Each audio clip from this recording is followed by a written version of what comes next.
probably the best move is knight f6, and I could go to e2, and then just repeat a few times the draw. But obviously, you want to beat me, a huge range gap. So hence he played a6, and I had two choices. I could have played d5. This is a typical breakthrough in this structure. The idea is that black has fallen behind development, right?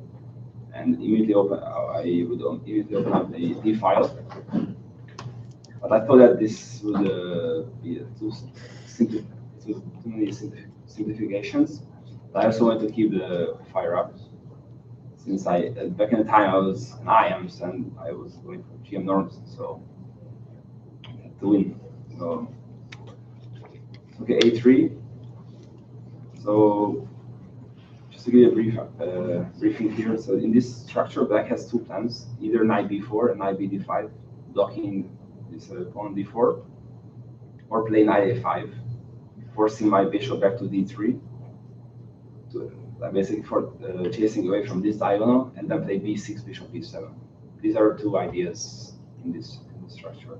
While white is trying to basically make use of the isolated pawn here. So when is this pawn d4 is advantageous for white? What is an important criteria in this position? Because usually it favors the offensive side, but when does it favor the other side? Favors black when it gets blocked. When it's blocking. Yeah, but that's not always the case, because when it's blocked, it means that the pawn cannot be really attacked. It won't be under attack, right? So it's kind of contradiction, but it's true in a sense. But there is one very important criteria, right? So white is on the offense, and I would have to checkmate, right? Yeah, but what is the specific piece? Other pieces. Which piece has to be on the board to support the offensive side here with the isolated pawn? Which is the most valuable? Queen. Except for the king. Queen. Queen, yeah. So obviously without the queens, this pawn would be a huge weakness. And then black would want to just blockade and then slowly trade off some pieces, and then would give those winning pawn games are most of the time are winning for black. So white's main point here is to keep the queens on the board, unless to win material, right? So he played a6 with the idea of b5 and bishop b7. So I went a3 and knight a5. So the point was after b5, I have a very strong move, d5. I wouldn't say it's typical, but let's say it's typical now. So if he takes the bishop, I take the knight, and then this pawn is going to basically blockade this bishop from developing. And then the knight will jump to e5, and black will suffer a lot. And if you take on d5, then I can just take with the knight. And knight takes, bishop takes, and white is already winning. It's a material, right? Because after b5, this diagonal got open. So important. So my plan, obviously he still didn't want to play knight d5 because he still believed in his position and didn't want to force any kind of drawish positions. So play knight a5, bishop a2, and knight d5. Now I have to play knight d5, otherwise after d5 is really, really strong. So there's no really much choice. So I play knight d5. I guess he was pretty happy that I didn't take on d5, or either I play queen e4 to force drop a drawish position. I was very fine spirit here, so I play knight e5. And this is quite typical, right? What's the idea of knight e5? It's just giving space for my pieces, right, to go against the king on the king side. This knight is blocking the rook and the queen rook, so it's not easy. So knight e5 is quite typical. Now we took on c3. It's a very ideal type of isolated position for white. Since the bishop is still on c8, it should already be b7, and then we would say, okay, black is doing fine. So it's almost c3, bc3, and bishop f6. So black just wants to kick out this knight because it covers a lot of squares and putting pressure on this diagonal. So this bishop is actually now very strong on this diagonal, but it would also be very strong on this diagonal because then it would put pressure on the h7. So this bishop is a key figure here. So how would you guys? Because now you have the knight on e5. Yeah, this rook bishop is not doing much, but how would you try to bring more pieces towards the king side? Because time is money, right? So if black manages to play b5, bishop b7 maybe, then bishop d5, right? That's the idea. b5, bishop b7, bishop d5, trade off this bishop and then control the dice squares because of these hanging pawns. So how would you bring another piece into the attack? Or So d3. So with the idea of look over to h file or g file. yeah. Since the important thing to point out is that the knight has been removed from f6, so there's not many pieces to protect the king side, especially the h7 pawn. So yeah, that's rook d3 was a very strong move. The idea of rook h3 and queen h5, very direct threat, right? If black played b5, rook h7, bishop b7, queen h5 would immediately win on the spot almost. So yeah, if he played b5 because there is not much. Rook h3, he went g6. Obvious move, preventing queen h5. But what happened now in black's position? Weak black squares. Yes, exactly. So how would you follow up? What is the logical continuation here?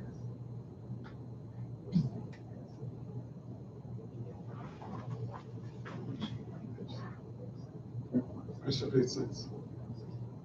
Yes, very good. Bring another piece, right? Because now the h6 square got freed up. So, okay, if you have rook e8, and now the following combination was not an easy one. I'm not even sure I would find it now, but I found it a long time ago. So, so yeah. So any guess? What the next move is more or less logical. Queen h5. So after rook e8, what happened? Black's position. Where is black weak now? Then every position, every move, we are always trying to create weaknesses in our opponent's position, right? f7. Yes. Yet it's still, unfortunately, cannot be touched, right? How can white intensify the pressure here?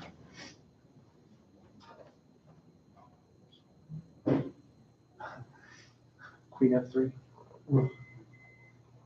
Yeah, queen f3 looks pretty logical, I agree. But then bishop f7, after bishop f7, I don't see a clear follow here in my mind. The easiest one. So queen f3, bishop what? b7. Develops with template. You can't take the rook on a8. No, bishop b7. b7. Bishop b7. Tagging the queen. Yeah, bishop b7. And then bishop jumps to d5, and then black might be doing fine. So what else can I? Bishop g5. No. Ah, okay. Yes, I see what he's doing, but then black might just take queen f3, and he has this sneaky move rook a7. Oh. Protecting the Whoops. easy move to overlook. Okay, so I played. I'm gonna reveal. G4. I played rook f3. Yeah, and I had a very dirty plan in mind, which blundered. But it's not easy to. So he went rook a7, logical because I probably threatened with knight f7, king f7, bishop g5, right? Immediately, making use of this of the f file. after rook f8, rook e8, the f7 got weakened, right? So basically, you should always try that your opponent. So you should never let your opponent breathe, basically. It's possible, right? So I played rook a7, and it's one of my best combinations. it's like it's more like a positional sacrifice, but. So rook f6, knight g4, And then was the and then queen e5, trying to go after the whole dark square. yes. So black is weak on dark squares, right? As was pointed out before. Yeah. So rook f6 is a nice move. Queen f6 and knight g4. And what happens after queen f5? Which is a move that you have to calculate right ahead. Bishop b1. Yeah, Bishop b1. Yeah, exactly. And finally, the bishop gets to this diagonal. But it's a direct purpose because the queen on f5 is running out of space, right? It only can jump to either d5 or h5, but both runs into knight f6. Otherwise, the queen is trapped. So if queen retreats to d8 or e7, then I have queen e5. So black has one move left, queen h8, which is not a move that you really want to make, but to do. So what's my next move?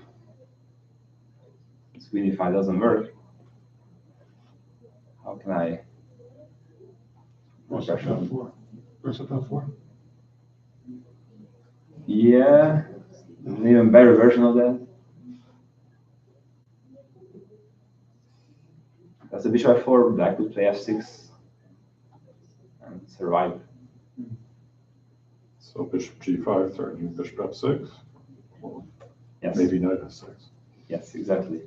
And bishop f6 is a great threat. So I'm going to play the h5. So after bishop f6, there's queen a7, and probably position is lost, but here I have to force matters, right? Knight f6, king f8, and how would you keep up? Would you take on e8 or not? I'm kind of leaning towards something like queen e5, trying to. The h8 queen is hanging, the dark squares are all weak.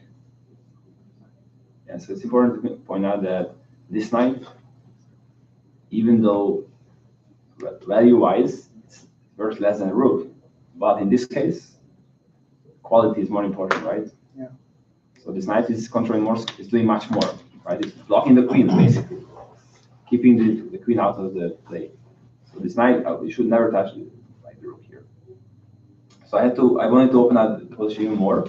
So I played d5, making use of this e file, and also maybe opening up this diagonal somehow. But the idea is that I just want to play d6, probably bring the rook to d1, and also this is it's not allowing the knight coming back to c6, so it has a multi-purpose.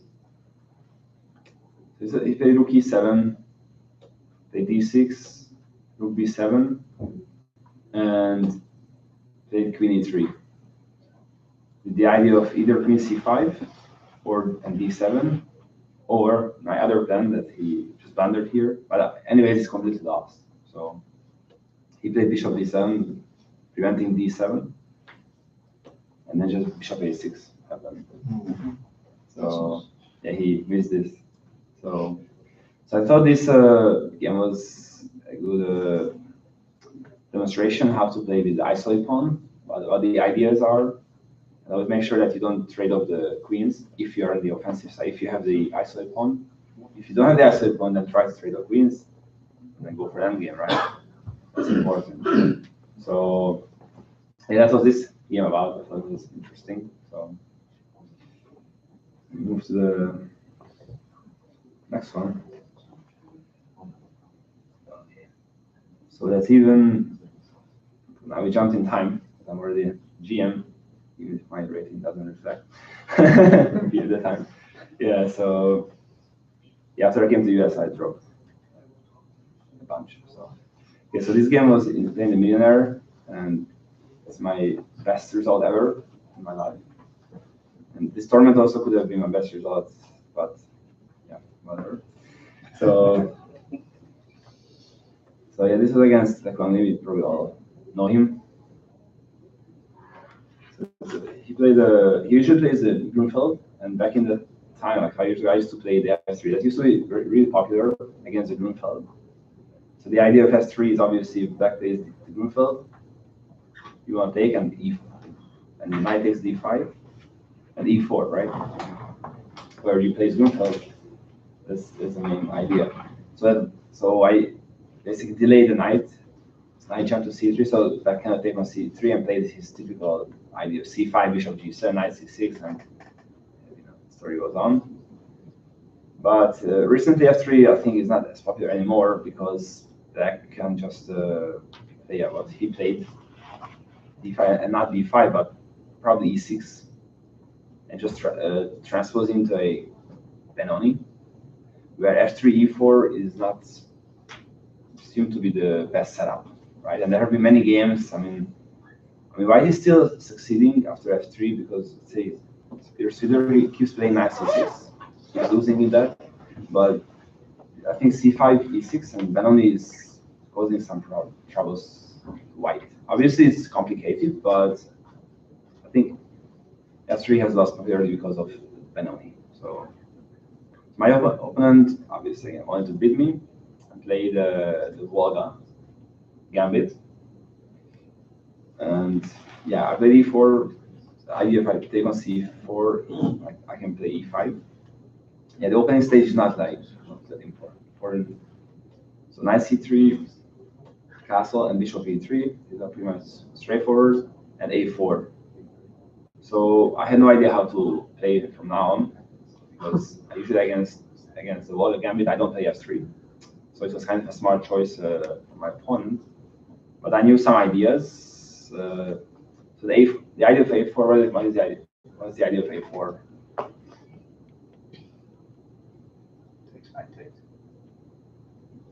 Keep the pawn on B5. Why? To cramp black, because where does black's bishop go? The knight will have to go through B6, but doesn't have a future after that. Yeah, because in Volga gambit, black usually gets his counterplay on both A and B files, right? So if I manage to keep a pawn B5, that would just blockade the whole B file, and also this would basically restrict black's queenside pieces.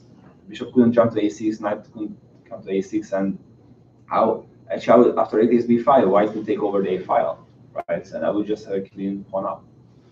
And I knew this idea because just to give a briefing here. So against the Volga gambit, there is this move which I used to play. It's E3. Again, this was from my ex-coach, and the idea here is just that usually has this same setup like any Volga line. I would play A4, and let's say like goes knight B7, right? Waiting for my bishop to move, and then he will take on B5, so that would lose like a tempo. But I would instead play bishop D2. The black captures, I capture the pawn. So I used to play this line for many years, so I was kind of familiar with the structure. And again, the idea I might just play rook A3 and then hoping that I could double my pawns and I could undouble my pawns. And here white is just clearly better. So that's all I knew about the position. So about the structure. Obviously, it doesn't really help against a 27 player, but still. So we went on the game. He took on B5. On B5 takes, and queen B6. The only problem was what's white's only problem here, or one of the problems here, compared to let's say what I showed a minute ago. Where how you develop the knight on G1 and had to skip the king to safety, hit the rook. Yeah. So I had to find a plan how I should deal because if knight H3, back would just take on H3 and destroy my pawn structure. Doesn't look good, right? Can you suggest a plan here, maybe? How white may be able to develop his pieces? To just move the knight to Bishop c4. Yeah, but usually problem bishop c4 that it runs into 97, 95, and it's to attack the bishop, right? And anyways, knight maybe heading towards e5, centralizing, and create some counterplay here in the center. So also, it's important to point out that knight jump back to e8, right? So this might also signal something to white. But it's heading towards c7 and heading towards the queen side, basically, right? Which means that what is it? It's leaving what? It's leaving the king side, right? So white has a plan in mind that would basically help. So F4, knight F3. F4, yeah. The F4, the problem with F4 is that you allow F5, and black may break in the center, break through in the center, with undermining d4, and then they are attacking the d5, right? So it's important to make sure that I maintain this pawn chain, right? Because that's what basically keeps white's position together.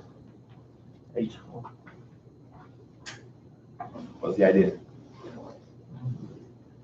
Oh, either H5 or knight H3. Yes, exactly. So here, white's only best plan is to play h4, and it's offensive and defensive at the same time, right? Because you want to develop knight to h3, and also you may want to push, right? Because the knight is heading to the queen side, means that's leaving the king side, leaving more vulnerable, right? Just similar in the previous game, right? From f6. And if you Well, we have some blocks. if you're an e4 player, you might play against, you might know the dragon, right? And the dragon, this is a dragon bishop, like we call it. How to mate it is not easy. But usually it's like if you can push the pawn and then trade the bishop on h6, right? And then bring the queen to h6. That's the only way to mate the dragon king, right? So hence I played h4. And I think it was a strong move because, yeah, if black comes back to f6, you could usually sacrifice a pawn, just like in the dragon, right? Against the dragon.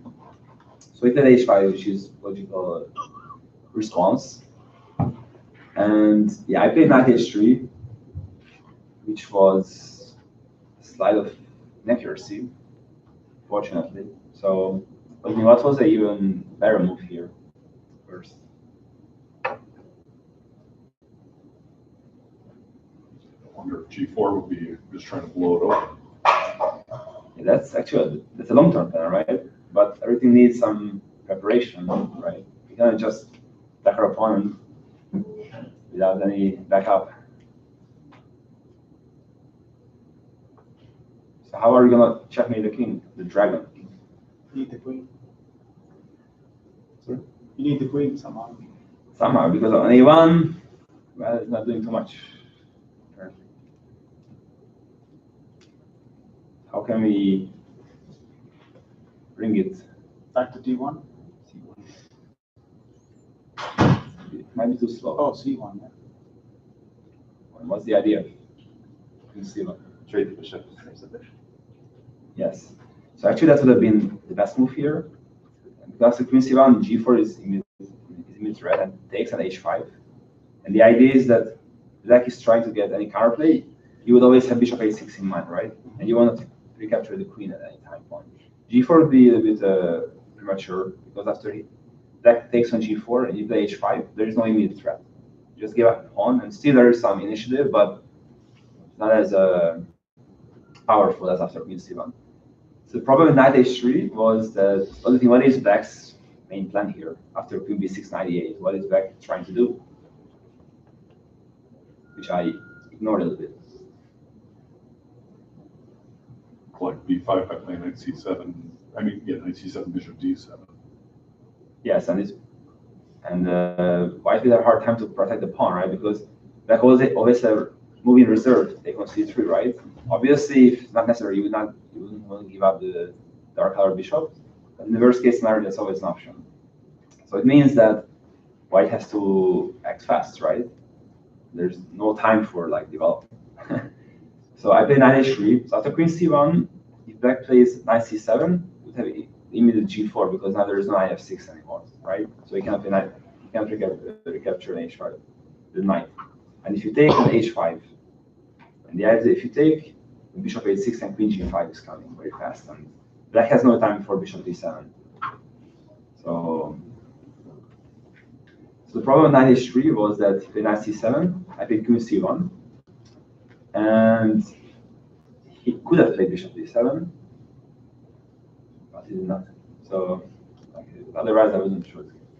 So, so after bishop d7, I can play b4, which he was afraid of, but apparently according to engine black is just fine. Because now he takes on h3. So yeah, and knight d7, and maybe fairly equal. Maybe white is still better, but not as much as it was before. Okay, he played a real logical knight d7 with the idea of knight f6. So my opponent thought that there was time for knight f6 and then bishop d7, right, and then rook b8. So at the same time, he would secure his king side, and would also bring more pieces to the queen side where he wants to beat me actually. So I play knight f2. He went queen b7. Quite a mysterious move. I just realized what he had in mind. So his idea was to play knight b6 and e6. Not exactly what I thought would be knight f6. So he's basically playing another typical Loga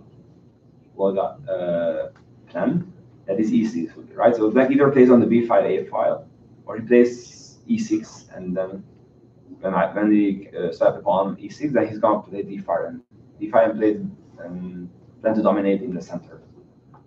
So, but as it turns out, there's no time for this. So it's time for g4, obviously, and e6. Quite a risky continuation, right? Normal move would be knight f6, but then I might still just take and possibly play f4, or maybe rook g1 and f4, and possibly black should play knight d8, knight f6 again. But that looks very sketchy. So it was very hard to calculate the consequences ahead. So it made. I know I was also pretty low on time, which was surprising. So he played e6, try to create a counterplay, right?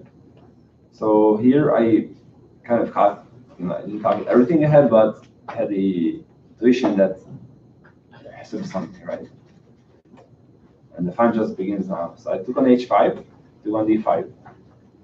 So idea is if I take on d5, then the e5 gets opened, right? And that may get enough counterplay, and my king is stuck on e1, right?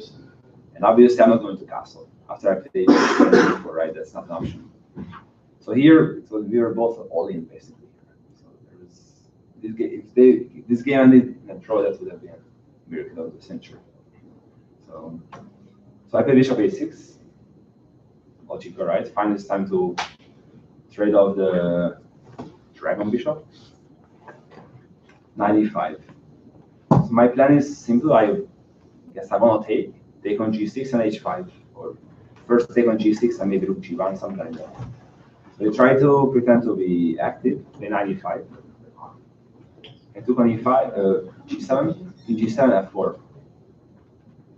Logical, opening up way for my bishop, although blocking my queens. So it was, but I had to chase this knight away from e5 because it's creating too much problem, especially on the against f3 square. So I play f4, knight e7, and rook g1, logical. d4, and now f5.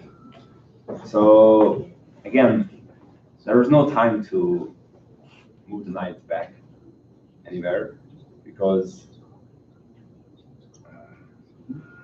So yeah, I just had to basically keep up the pressure with g5, right? Since I was all in here, the quantity didn't really matter, but more like quality, right? So the quality of the pieces. So you see the queen is on b7, bishop's on c8, knight's on c7. It means that I can easily give up a piece on the queen side, since I have enough piece on the king side, right? So I played f5 with the direct threat of what we classify direct threat here.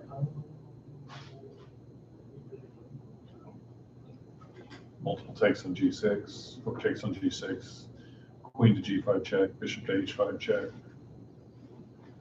Looks like he's Yeah, but if I, so which pawn would you take on G6? Yeah. First. After that, say black captures on C3.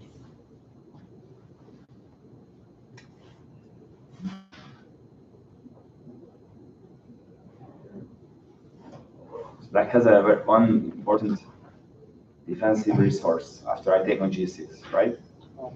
To avoid the... So take with the H to help control E6. What is best resource?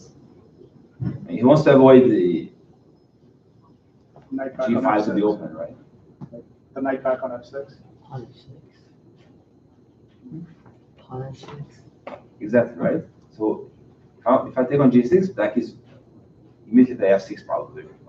Push the F1 as far as possible, but furthest is F6 now. So you have to kind of see a follow-up, right? So if you consider both capture, one of them is better than the other. F takes. F takes G6. Why?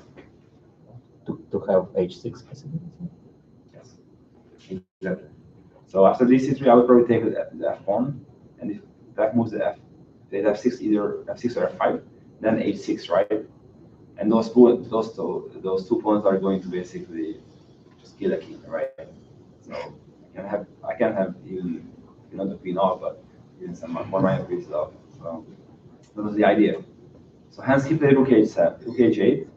The idea is after Fg6, black is going to play F5 and then F6 because H6 would still work. Rook h6 and queen h6, king takes 6 and G7. So that would push F5 to have after G7, would have knight F6, right? To prevent my white having a queen G8. So I play queen G5. So the idea is just to show you after G6, he would play F5, and if H6, he takes, and G7, he has the resource of knight F6, which he would not have after F6, right? So, and then black might just win it here. I mean, here's white is still probably winning, but there's nothing straightforward. So I found an idea here. Queen G5. What's the idea behind Queen G5? So I just ignore this knight. He can capture, he can take both my knights almost. So problem is if I take on G6 with either pawns, he's not push F6, right? And it seems that the attack comes to a halt there.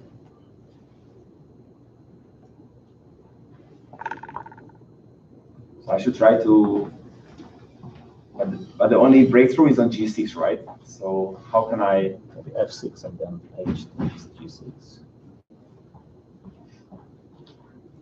That's quite creative, but that was not the thing I had in mind.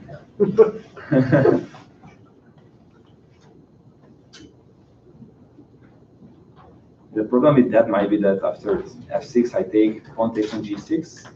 He might just play maybe rook F8, then he captures on the king with the king, king with F7, and then king E7 and rook F7, something like that maybe. So it's not as straightforward.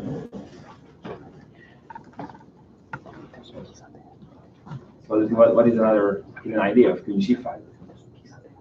How can I capture on G6 with something else other than a pawn? Queen E7. Sorry? Queen E7. And then? Takes G6. Yes, very strong, very good.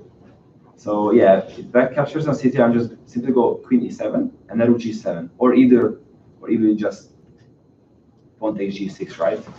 So either after Queen E7, F7 pawn cannot be moved, and then once this G5 gets open, the expedition is collapsing completely. So yeah, so after Queen G5, he played 95. the idea is after 95, if I go queen e7, it will play knight e8. So I play knight g4 just to remove this knight, right? Because from after queen e7, I don't have the rook g6 since this the knight is covered in g6 square, right? So I had to remove it. Keep in mind this pawn, this knight on c3 has been hanging for at least 4 moves, but it will be hanging there for the entire game. Knight g4. Another idea of queen f6. So we capture on g4, rook g4, and finally he took on c3. There is no other move left, basically, because what happens after there are no more knights, right, to bring to e5.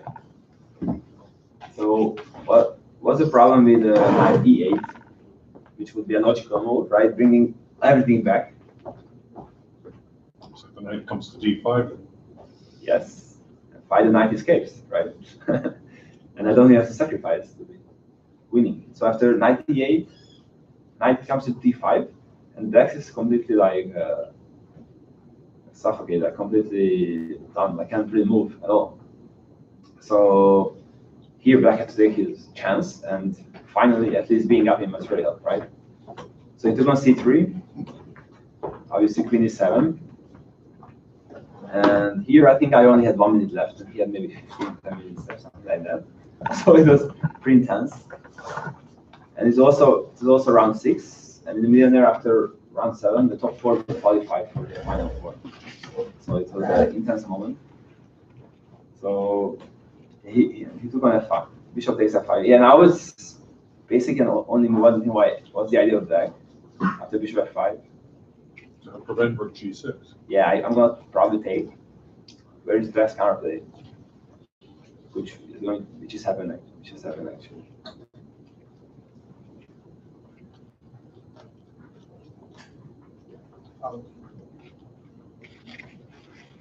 How is this?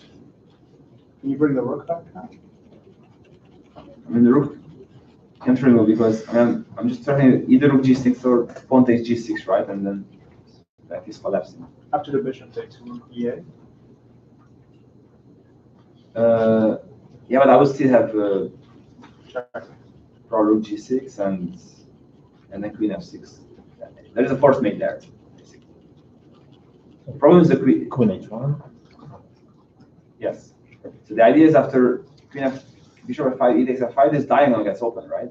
Finally, this queen that has been lurking on b7 finally gets to be activated, right? And trying to give some checks. So obviously I have to calculate this ahead here, even like before. So bishop f5 only move takes queen h1 check. It was pretty scary because after bishop f1, that would be a big blunder. After rook e8, everything is lost, right? One blunder. So obviously the only move king f2. It sounds weird, it's only move, but first move at the same time. Queen h2, king f1. And here I use an old trick, gaining 30 seconds, right? And then rook g1. So here there's the mate is almost forced. Queen h3, only move, king e1. I'm still threatening to play on g6 and queen f7 mate, right? So, but if, let's say in case black captures on b2, he's just one move away from eternity, but yeah. So I took on f5. Again, there was no other choice. Queen f5, rook g6. Now only move king a7. Again, it looks like as though the attack is over, right? Because the queen is back. Luckily, it was not. How to continue?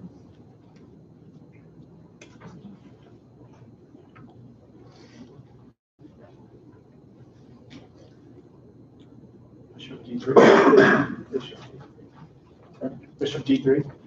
d3. D. d3. But bishop d3, black might play rook e8. I'm not sure. Maybe rook e8. and then just we are going to trade off the queens, right? And then black is going to get g6 back. Oh, never mind. Doesn't work. Just rook e6. So yeah, after bishop d3, question.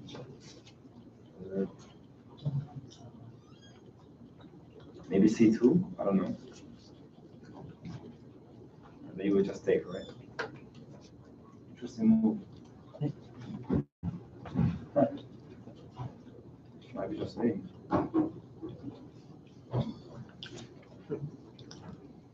Wow. I didn't check the entrance. Not sure, but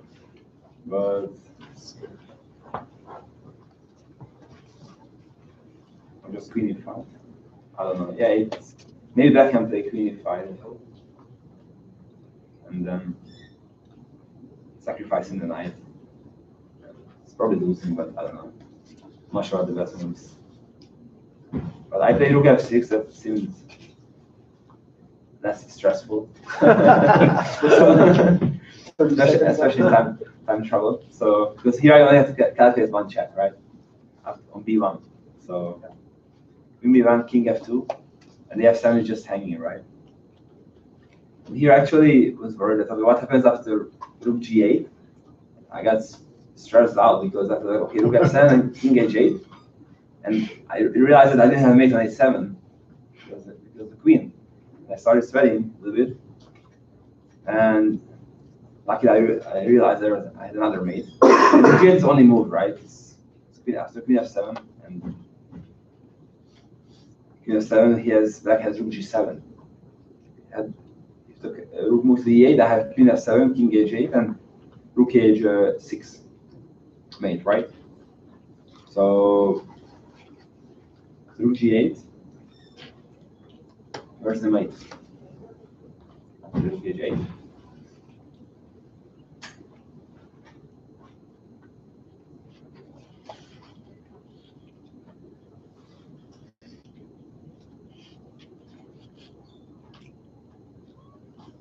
Please don't say bishop d3 check. That's what I want.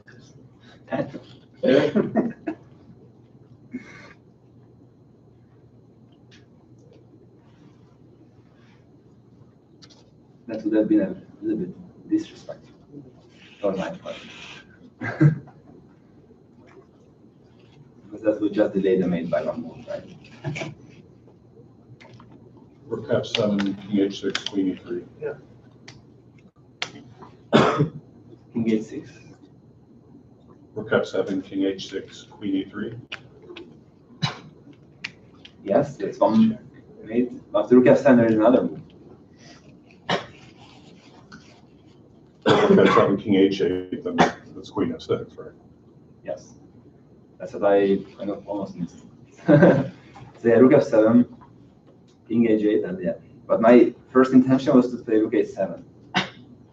But even though the most of the game I was playing on the queen side, I still should not blindfold by the queen side, right? There's a queen here lurking, right? That was the last chance.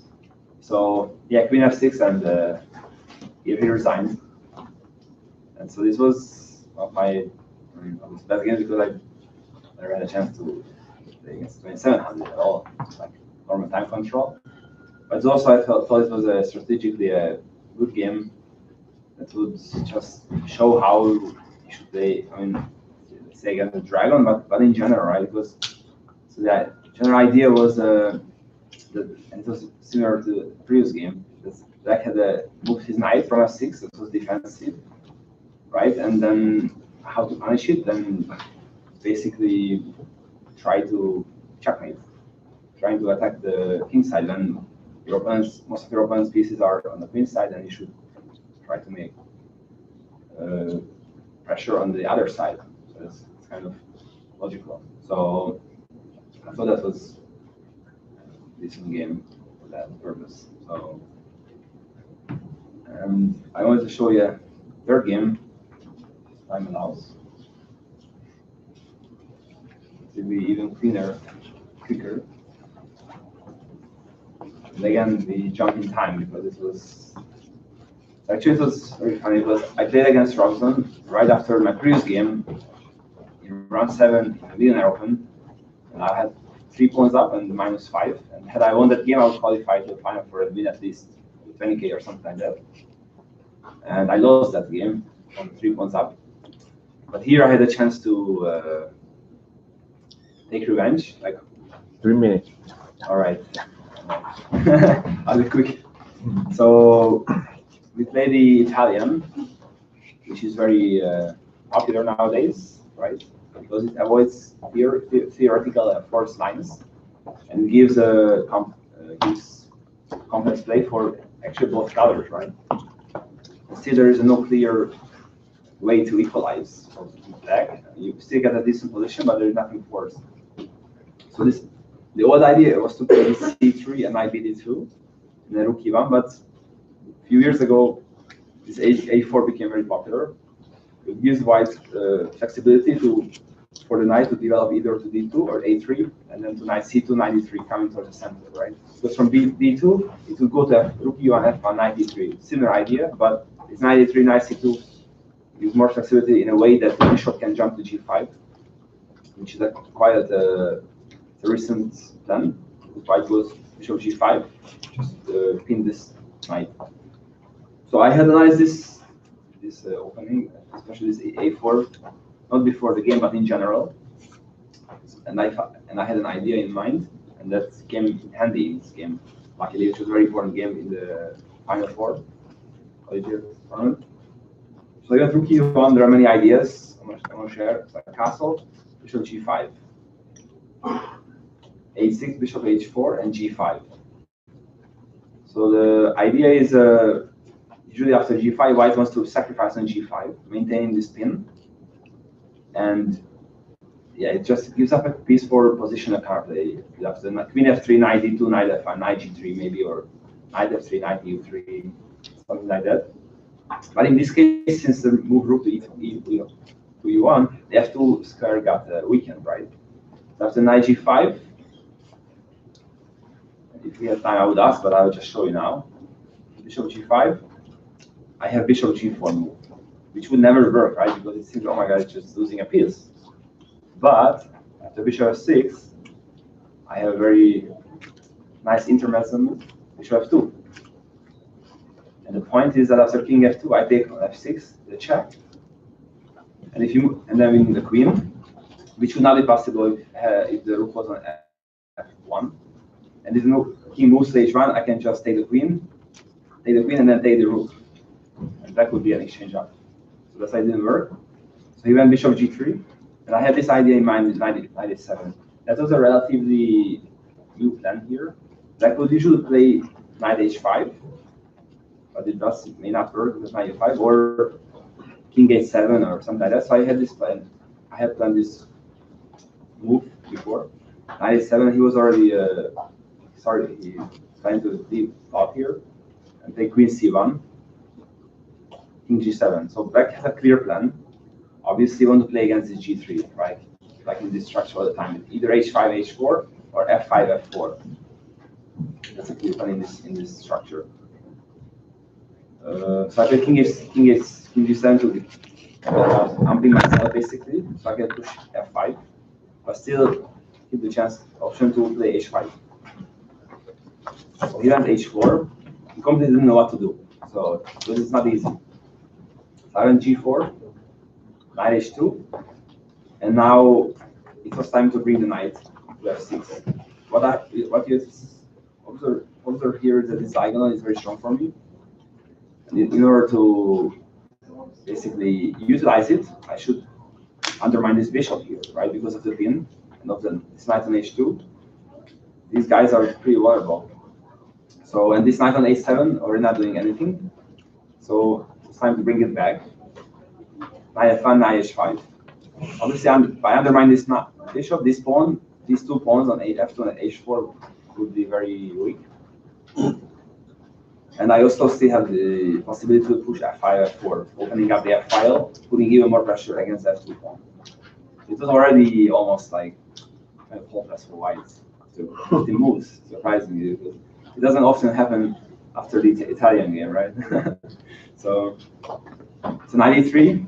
Obviously, the intention was to block this diagonal and also prevent me to play f5.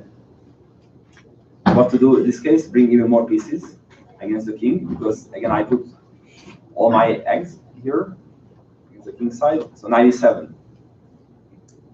I insist playing f5, right? And this knight cannot be brought too fast.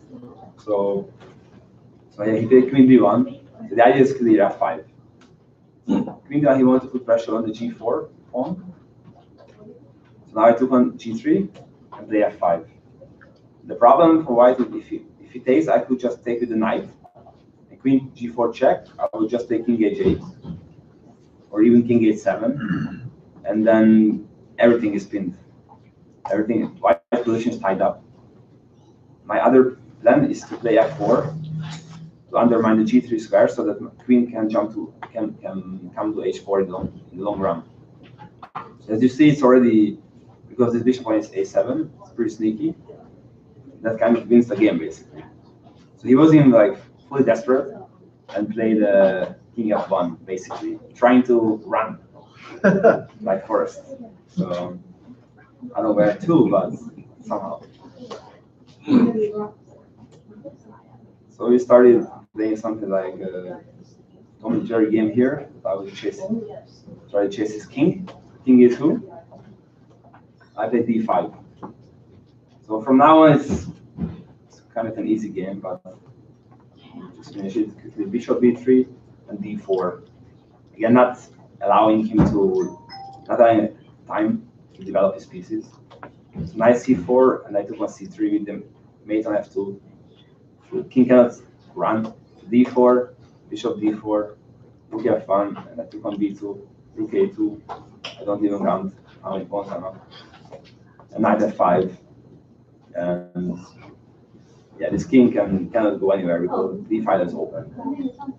So all he could do is to put the king on the side and resign. So I think I have one more move, resign. So I wish I could have explained more about this, because this opening is very complex. Italian, there are many ideas here, but this was just one. This bishop g4, bishop g4. All you have to consider is always, can white take on g5 or not?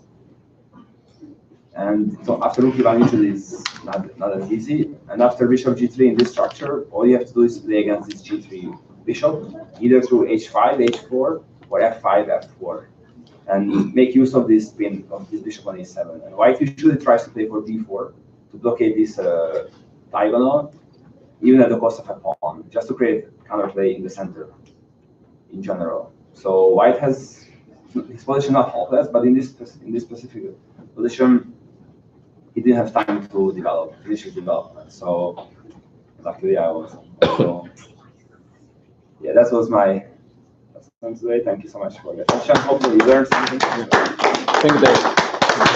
So grab some pizza, and then we'll start in 10 minutes. Oh, wow. Okay. Yeah.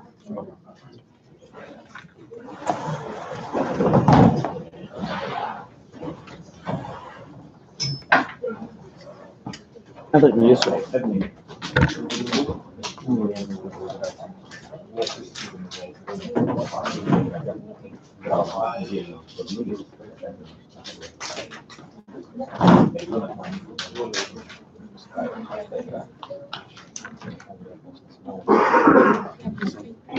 Use microwave to save some.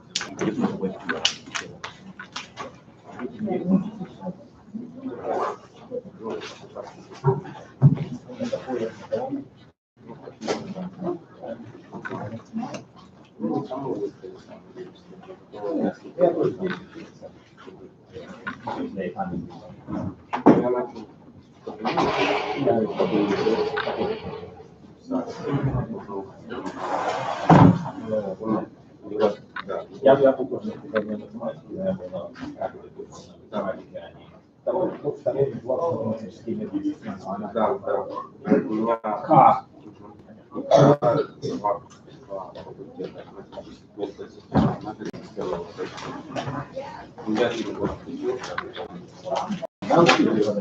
Он нам системного анализа. Он преподавал на семинарах.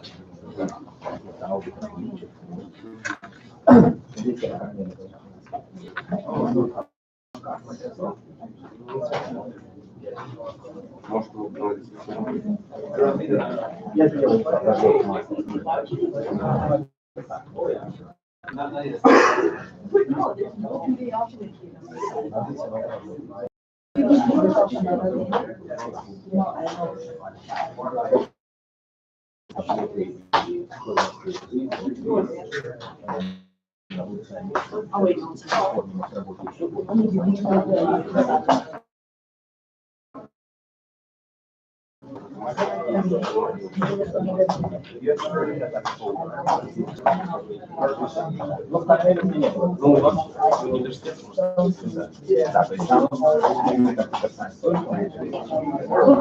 I'm playing with partner.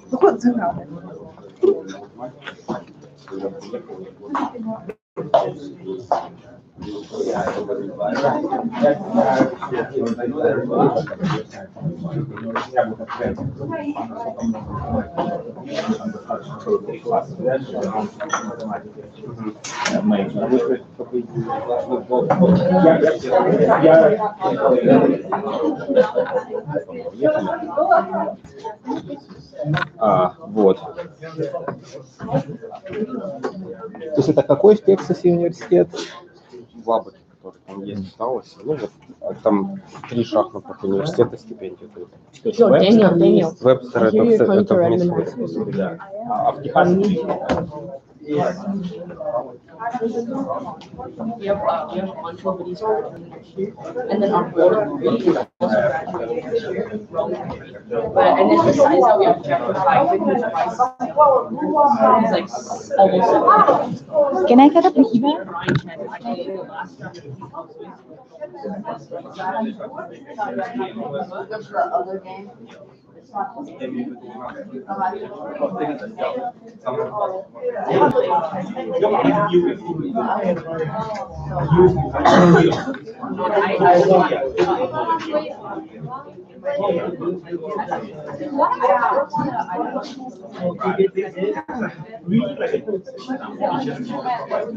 They're from different, like, Texas, UT, Rio Grande Valley, UT, and UT Dallas.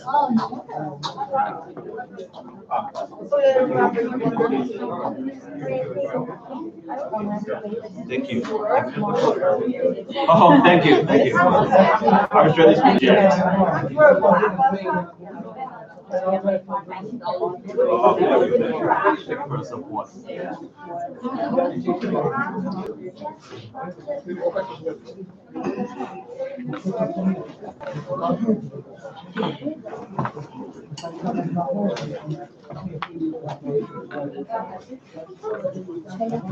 Take a picture. Of course. Why not play? I'm not allowed. My wife wouldn't allow me. I played 2 weekends in the championship. You want like stay on the chair and then Sure. like sit, just sit on the chair.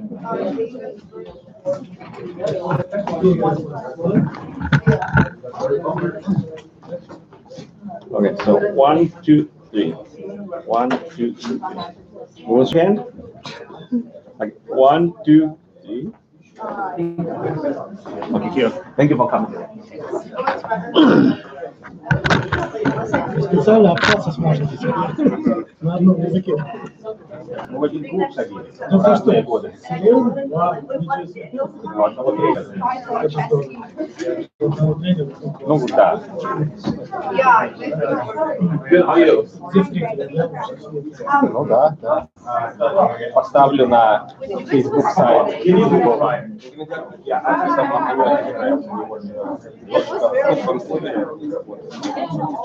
Да, Лариса, ну, да, да. Ну, она, у нее муж работает в сезоне, она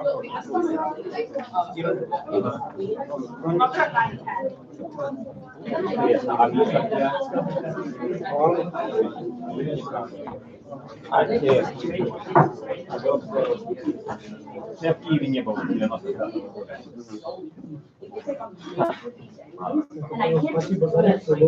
Да, вот, может, наверное, можно было лучше, но я старался. Да не, хорошо было очень интересно. Удачи в турнире. Да, спасибо. Я не играю. Я не играю в турнире. Я посмотрю начало. Да, я солидно.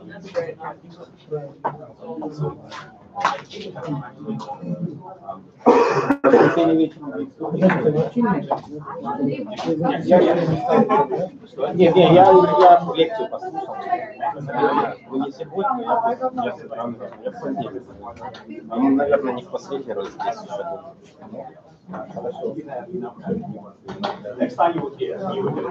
А в компьютер-сайенсе есть какая-то область, которая будет интересует? Ну, есть, но я машин learning. Я к этому не имею отношения. Сейчас все хотят машин learning. Я компиляторами занимаюсь. Мне просто мне как бы всегда нравилось. Ну, именно линейная алгебра, там как-то все заходило, а машин learning все сразу.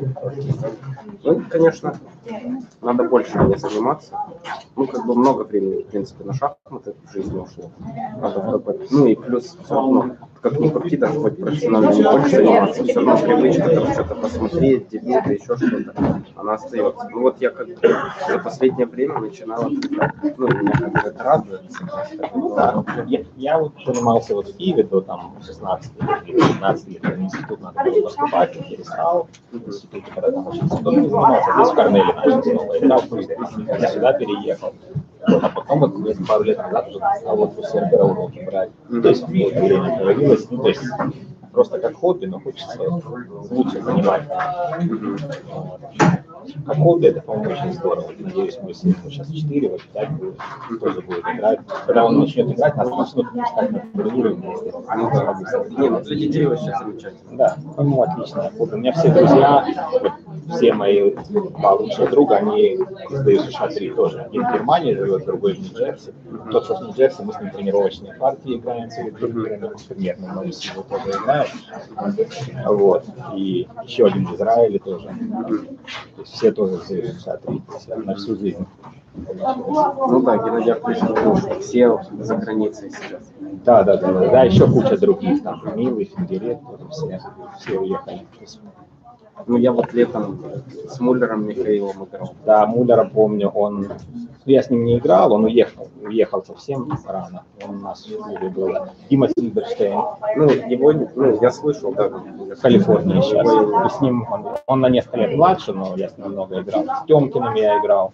Тёмкина я обыграл. Он вообще не казалось, что у него какие-то есть большие способности, то есть он ничем не выделялся. Потом он в Израиле ехал, там уже сильно пошел вверх. Я не буду отвлекать от партии.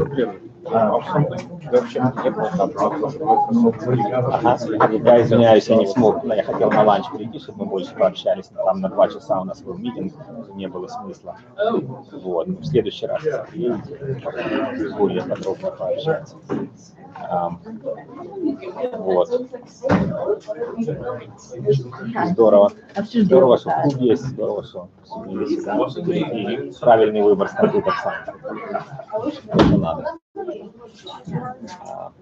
Вот. Если потом закончите, понадобится какой-то тут совет по Microsoft и все. Хорошо, спасибо. Куда-то порекомендовать. А с кем? С Китсисом. Вы знаете? Да. Мастер. Ну, имя мне Национальный, да. Я с ним не играл.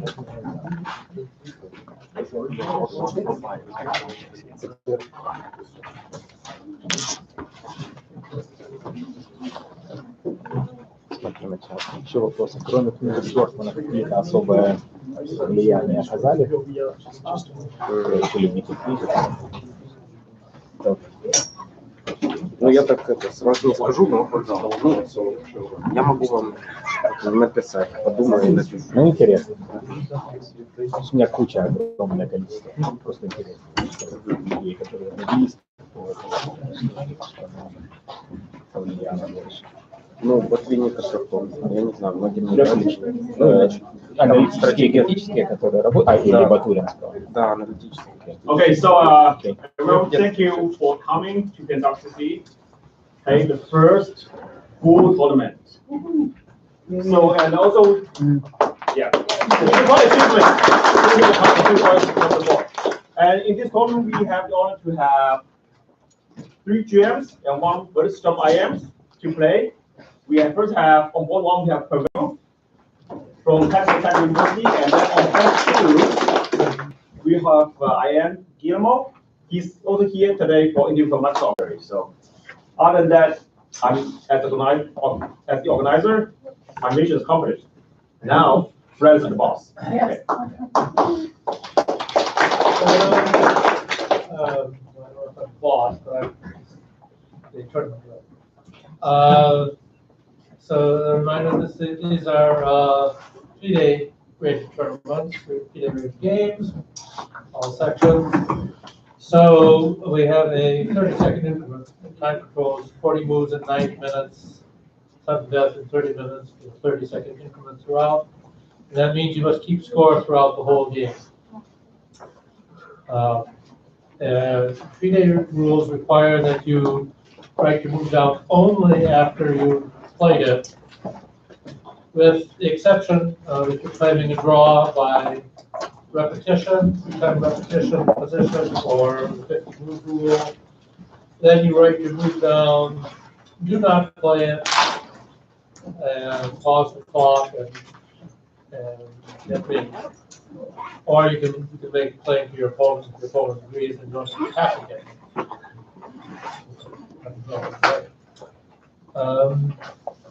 Also, PNWCC can penalize illegal moves a little bit more harshly than USCF does. And one illegal move that you might make is trying to promote, and you already have a queen on the board, and so you just grab the rook that was taken off and turn it over. Well, unfortunately, that's still a rook. 3-day rules. So you have, if you want to promote to a piece, you have to go and find one, but you can pause the clock, and go find that piece. And we'll come back. Okay, so those are the main differences. Others. Any questions, concerns? No? Okay. A little bit after 7, time to get started.